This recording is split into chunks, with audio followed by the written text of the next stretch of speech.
I'm going to show you how to make s'more. I already prepared these s'mores for you. I'm going to show you the ingredient. All you need is graham cracker, milk chocolate. You can get that at Aldi. And marshmallow.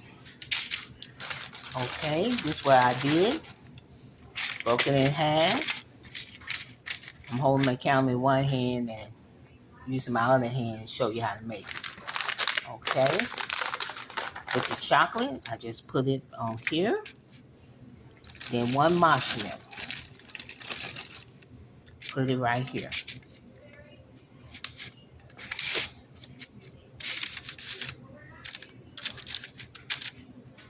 Okay, what I do, I put it on like 25 seconds. I'm gonna put it in the microwave.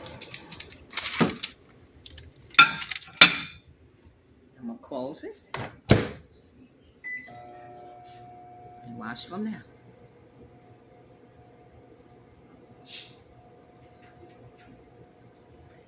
I don't know, you can see how the marshmallow is blowing up. I'm gonna stop it, take it out. And what I do, I put the chocolate on there. Then put that on there. And that's how I make a s'more. The quick way microwave s'more. It's great for kids or for the family activity.